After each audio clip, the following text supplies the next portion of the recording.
Assalomu alaykum. O'zbekiston Respublikasi Prezidenti Shavkat Miromonovich, mana bizlar Jizzax viloyati Arnasoy tumaniga qarashli bo'lgan Zolotoy mostga kelganmiz. Siz yaratayotgan, turizmga yaratayotgan jamiyatga qarshi chiqqan holda qo'lida hech qanday pechati yo'q, qarori yo'q. Qarorda pechati yo'q. Mana bu yerdan bitta xonadan bizlarni oilam bilan kelganman. Hurmatli prezident, mana bu xodim chiqarib yubordi. Sababi bundan bir 2-3 kun oldin mollarni qulog'ini kesib tashlab Zolotoy mostga kirgizayotgan holatini hamda fuqarolardan 50 ming so'mdan pul yig'ib olayotgan jarayonini men ijtimoiy tarmoqqa chiqarganim uchun menga Olim aka degan shaxs boshlig'i hozir bu odamga komanda berdi, chiqarib yubor deb.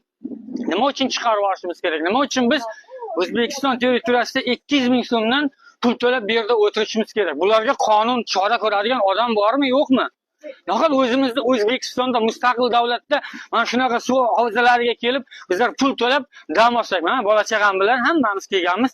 Mana shu xotin chiqarib yubordi. Kimdan so'radim? Kimdan so'radim? So'raydi. Sizni uyingizga borib shunday kelib. Sizni uyingizmi bu?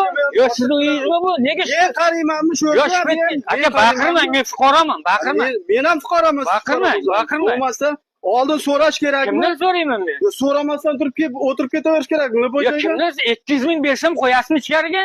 Yo'q, so'rash kerakmi, birog'iz? 200 ming bersam qo'yasizmi? Voy, odam kelsa birog'iz so'raydi. Aka, men yerda o'tirib ovqatlanib olsam bo'ladimi? Nima uchun? Yo'q, bu nima uchun qurilgan bu? Boshqa qilib olsam bo'ladimi? Yo'q, bu nima uchun qurilgan aka? Nima uchun qurilgan bu? Odamlar uchun qurilgan. Biz odam emasmi?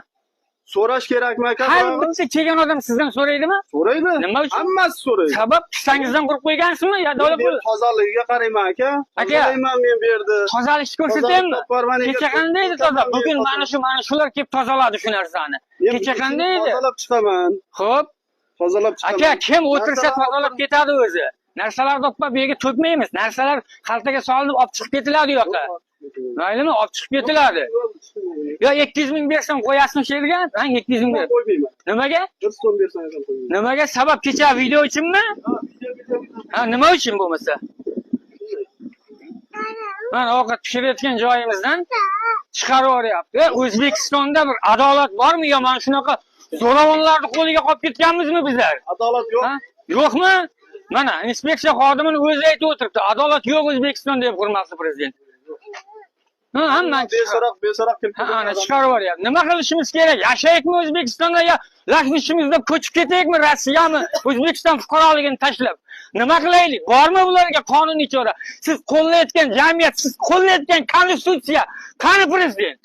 Qayerda bu yerda siz qo'llayotgan konstitutsiya, qonun qani?